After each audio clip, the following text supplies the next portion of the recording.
What's going on, guys? My name is Joey Franzo with Flux Training Systems, and today I'm going to be talking to you about manifesting an issue when in reality one does not exist. What the fuck does that mean? Well, a lot of times, especially if you are, you identify with the word neurotic, you will overthink and kind of panic whenever your training takes a little dip. So let's say if typically, let's say your max is 500 pounds on squats, right? And a single at 8 for you is like 465, right? And you're going through a bunch of volume and you hit a 440 squat at like a 9.5. You start to freak out. You start to question the program you're on. You start to question everything. And you want to change your program. You want to change your training split.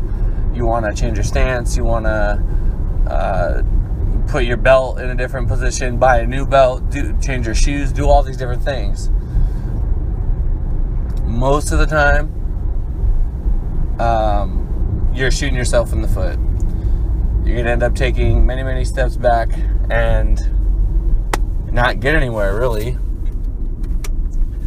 I've seen this happen. It doesn't happen to too many people. It's I want to say like younger, inexperienced lifter that's kind of, in high school, college. They're very ambitious. They want to be very competitive at their local meets against their friends or people that they know. And this is just a very common mentality. I'm not saying, obviously everybody's not like that. There are definitely people that are the complete opposite of that. This is just speaking to, that type of thinker. Perhaps this is, maybe you're not like that, but you are like that to a lesser extent. So maybe you don't, switch your program or whatever, but you start to think about it, and in the back of your mind you worry a little bit. A problem doesn't really exist, but because all you can do is think about a problem being there, you actually create a problem. So powerlifting, it's a very almost kind of linear sport in that we're simply doing squat, bench, deadlift as heavy as we possibly can. So tweaking little variables here and there, more often than not, is going to be like taking a step back. Maybe it's a half step back. Maybe it's a quarter step back. But like I tell people, whenever you change your footing, whenever you change, XYZ, maybe you typically train on competition equipment and you move far away and you got to train on shitty gym equipment. Any little thing like that you change is going to take some time to get used to. So when you experience those dips in training, you got to just know that this is going to pass. For those of you out there that are very objective, maybe you're self-coached, which is like such a small percent of people, it's ridiculous. I've found that being objective, it's going to help you so much when you can just take a step back and be like, all right, what's going on here? Why am I experiencing this? And then maybe you don't even understand it. Maybe you don't even know what's going on. You just know that you're not feeling good, but you've committing to the plan. You've started, let's say you started with the coach and you're not so good at being objective, and your coach is telling you, hey, everything's fine, you're on the right track, which is usually what I have to tell people. Or sometimes I'll tell them, hey, you know what? I think this changed and we need to go back to doing something else or whatever. But more often than not, you're just experiencing something temporary. And when you taper down for your competition, I have seen people get hurt, get sick, like break up with their girlfriend, and just everything is just messing with their training left and right.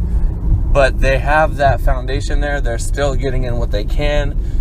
Their body is experiencing a little bit more fatigue from external factors. So just fucking life in general. And they pull it together. And those last couple days leading into the competition, they just kind of really focus on taking care of themselves. And it all comes together, and they have a great meet. And I tell them, see, all that stress you went through is for nothing. One of my lifters at this last Arnold, he went through, we were dealing with a lot of different things, and in the back of my mind, I knew everything was going to be fine, and I would tell him that. And after meet day, he was just like, wow, like, all that fucking worry, that doubt, that second guessing, what if this, what if that, it was a waste of time. It was just for nothing. All it did was make him overthink, and luckily he stayed the course, took my word for it, and he was good to go. But it was I don't want to say I told you so to these people. I never do that, but I've been doing this a good amount of time, and I work with a lot of people, and it's very rare that, like, worrying in general is a waste of time. It's just a complete waste of time. Like, what is worrying going to do? To have concern, to just be aware of potential pitfalls, and doing things ahead of time to be more well prepared to avoid, XYZ, then obviously you're going to put yourself in a position to succeed. Let's say there's 10 points you need to hit to have a perfect meet, and you can only hit 7 of those points. You're still going to do all right. Going back to Raw Nationals, that meet for me was like, my training went good. My training went well, but I had a lot of people to handle. I was moving around a lot. There were some unexpected things that went on with the actual meet a couple days before that, it was like 30 hours before I lifted. I was awake, and I was the most exhausted I had been in such a long time. But I still got it done on the platform. I missed one lift, which was completely my fault, and I made weight. I actually think those external factors helped me make weight. But I went through a lot of shit, and I did all right. When I was able to compete shortly after and not deal with all those variables, and I put 50 pounds on my total with no effort. I don't know if I did that in 5 weeks. I think that was something I had in me, but I was just dealing with other things. And something you need to understand, take that same approach that I took. Even though it's nationals, it's important. Like, the goal at nationals for me is to make sure my lifters do good and to hit the bare minimum qualifying total for the Arnold. I was able to exceed that qualifying total by a decent amount, and my lifters did good for the most part, the ones that I was able to be there for. So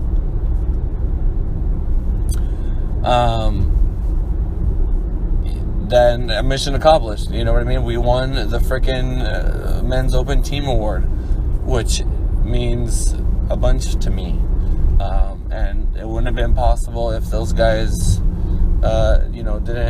didn't do what they didn't put it all on the line.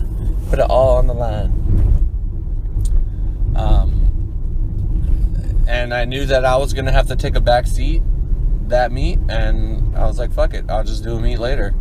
If you're not hurt and you have the schedule that permits, you can always do another meet, even if you have to wait 6 months. I think I've just reached a point now where there's no rush. The way the sport is evolving is just, it's evolving at a rapid pace, and a lot of people want to try to keep up with that pace. And I can tell you that if you take your incremental wins over time and you don't get hurt, you're going to outlast a lot of your competition, and you're going to be happier when it's all said and done, looking back saying, damn son, I came a long way, put in a lot of work. I went to a lot of different places. I met a lot of different people. I experienced a lot in this sport, and I'm happy what it's given to me. A lot of times younger lifters, they have like this time limit, like they're in such a rush to establish a decent total because they feel that their total kind of validates them as a lifter, when that's really not the case. There are guys on my team that are not very strong. They can get there, and they're working hard, and they're doing everything that they can, and I'm really proud of them for that. And but they know that, and they love the fucking grind. It'll be 1 a.m, and I'm on the computer, and I'm looking somebody up on Instagram, because if you guys know, I asked you guys for your social media so I could check you out, look at your lifts, see if you get a vibe, try to get a vibe before I get people on the team. And I'll just see like my clients tagging me, they're just busting their ass, and it never stops. And some of these guys have been with me for years now, and it's like they don't care what other people are doing. And it's almost like, because the gap between them and the best guy is like so big, that they could just really focus on themselves, and they improve, and they build muscle, and they look different. They get a girlfriend, and it's like all these different things. Or even girls, I've seen it happen with girls too. When it happens with girls, it's even more significant, because they're just breaking that whole standard that was set years ago, that they're supposed to be skinny and weak and frail, and it just means a lot to see those guys grinding. And it's always those guys that like I said, they're not worried about other people. Come meet day, yeah, they want to win. Maybe they're competitive on the local level, but they might not be able to win nationals. Fuck, I came up at a time where if I was at the level I was at years ago, when it was just Nick Taluki in the 105s, I could have been at Worlds as an alternate, but the competition is so fucking crazy now, insane now. We have top 10 in 105s is going to hit over 1,800 at Raw Nationals. Maybe not 10, maybe 7 or 8, but that's fucking ridiculous. That's insane. I'm confident that in the next year, if not 2 years, we're going to have the first 105 to break 2,000 pounds in a drug-tested competition. And the only other, classes that have done that are 120s and super heavyweights. So that's absolutely insane. One of these days, Jesse's going to be on point, and he's going to break 2K, and he'll be the first to do it 93s. Anyway, starting to get a little ranty and overly passionate now. The topic of this video is going to be about overthinking. Try not to overthink. Stick to the plan. Just, execute. Follow through with what you're doing. Communicate with your coach, and do everything that you're supposed to do to get it done. And I promise you, at the end of the day, you're going to come through, and you're going to learn from it. And whatever adversity, one last thing, I think that being able to be very objective with yourself comes from dealing with overwhelming adversity. That's something you're going to have to think about on your own. Think about the struggles you've been through. Think about, take a step back, look at everything that you've overcame, and, what were you able to manifest from that? What positive came from it? But yeah, guys, don't ever think. Sorry about the rants. If you guys appreciate this video, go ahead and drop a like. That being said, I will talk to you in the next one.